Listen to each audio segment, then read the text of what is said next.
I am unfamiliar with this space.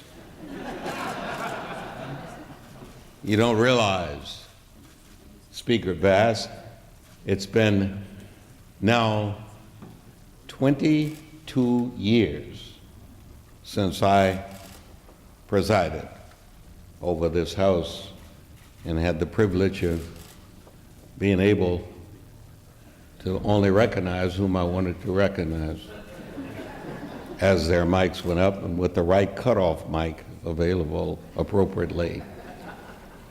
I am indeed pleased, grateful, and honored that the Black Caucus, led by Chris Holden and Shirley Weber, would put together the kind of legacy program that they have put together for the 50th anniversary of the existence of the Black Caucus. The Black Caucus started, and there were 6 members of the Black Caucus, 1 state senator, and 5 members of the California State Assembly, 1 woman, Yvonne Brathwaite Burke. And as the world has unfolded over the 50 years since the inception of the Black Caucus, there has been a survival of 2 of us, Yvonne Burke and me. 4 members of the original starters who would be incredibly flattered and proud of what has come as a result of what they started. And so on behalf of Yvonne Brathwaite Burke and the 4 colleagues who were the original founders of the Black Caucus, we say to the current 11 members of the Black Caucus, thank you, and we say to the other members who have served. On the 50th anniversary, it's appropriately fitting that there are 50 members of the California legislature, past and present, who come from the world of African America by heritage and by blood. It's just interesting that exactly 50 years and the 50 of us. That in and of itself is amazing.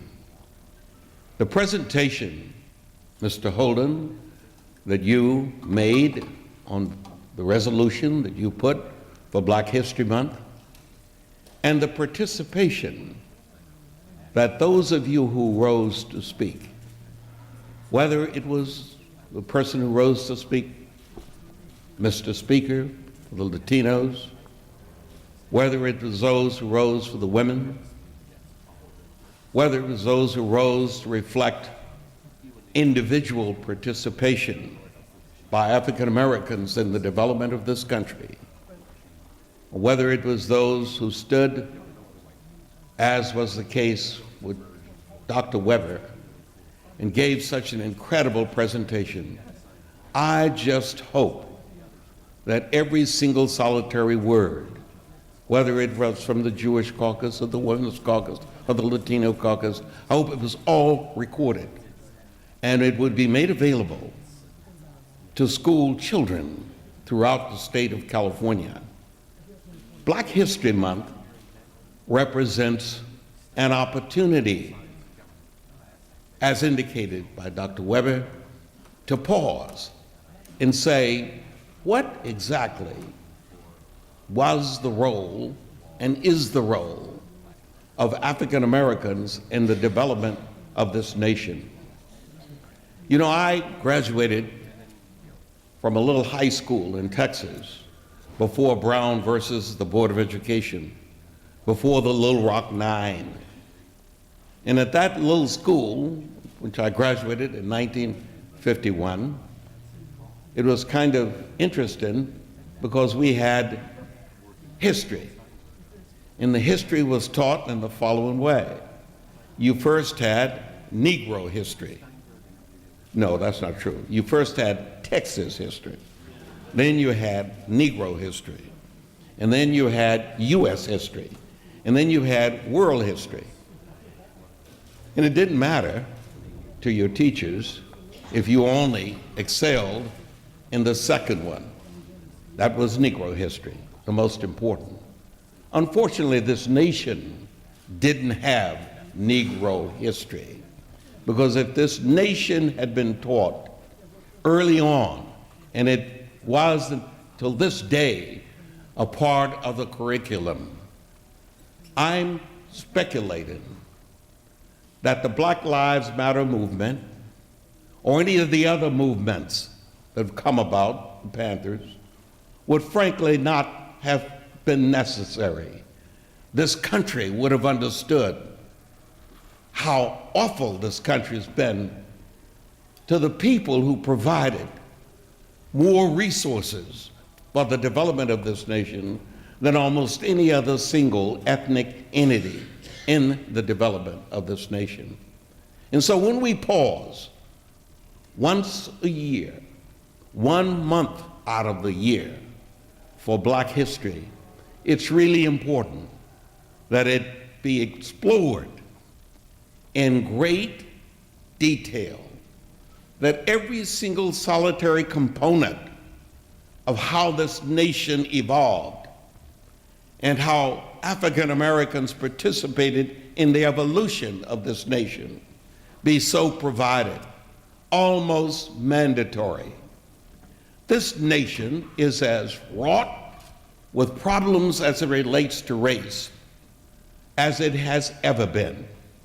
All of the references that have been made by single achievements, collective achievements, movements, have not had the impact that has changed the nature of how this nation exists and how it treats people of color, African Americans.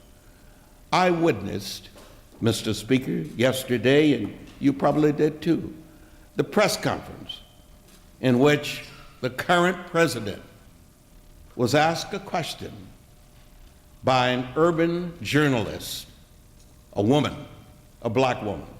And she simply asked the question,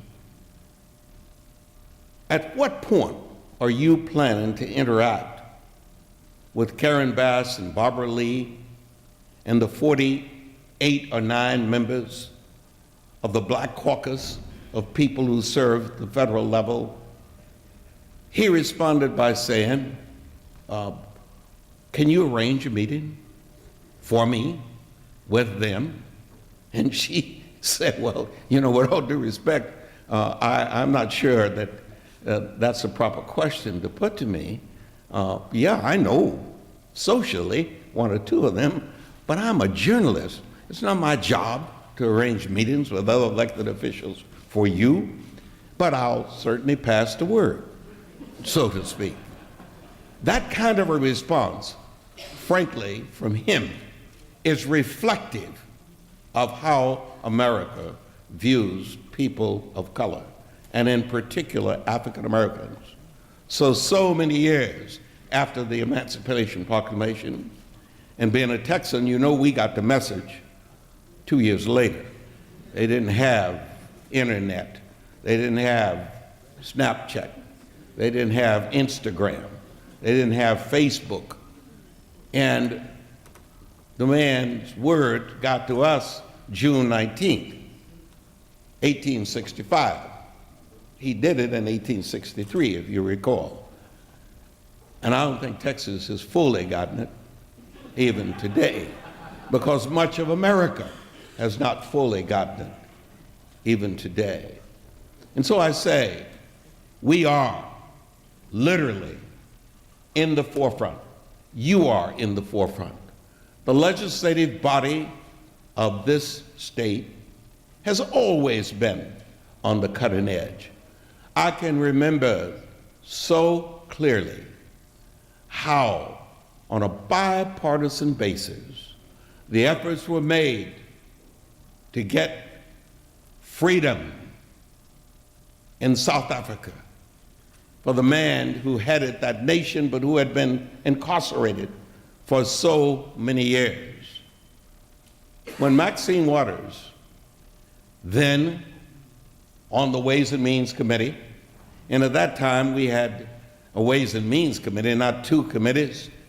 And we always had a 6-member conference committee that actually had most of the impact after the people had done the work they needed to do in the subcommittees. Maxine, somehow, as Elihu and others might recall, cut a deal with George Deukmejian, and the result was the anti-apartheid legislation that ultimately became acceptable throughout the world and followed throughout the world, originated in this legislative body on a bipartisan basis between Maxine Waters and George Deukmejian, a Republican. And the result, it freed Mandela. Barbara Lee actually represented the legislature and went to South Africa for election day along with other colleagues from these halls, from both the Senate and the Assembly, and of all colors. So you, as a legislative body, Mr. Speaker, your leadership and the people that are following you, as well as the members of the State Senate, represent something very special to those of us who are of color. You've had 3 African American speakers in the history of this body. 2 are here today. 1 presides over the City Council of Los Angeles. You've had any number of African Americans who have originated in this body or in the Senate and ended up in the Congress, whether it was Diane Watson, McDonald, Maxine, Karen, you name it. They've come, and they came as graduates of this incredible institution.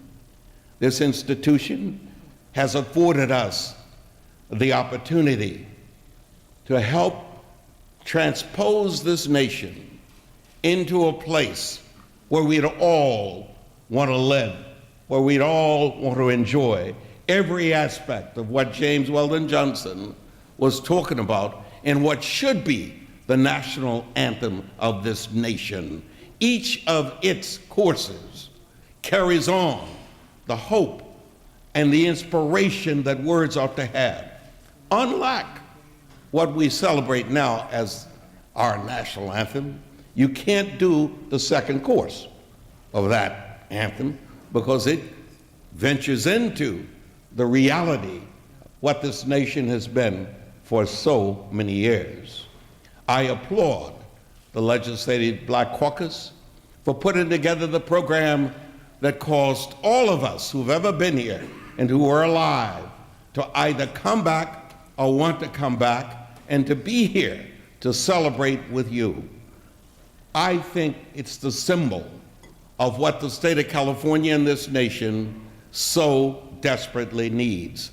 And to have the governor acknowledge it with his presence represents just what it should be. And so therefore, for Black History Month, you have now established a plateau, and that plateau in pursuit of equal justice for all must be followed. I congratulate you, I thank you very much, and Godspeed.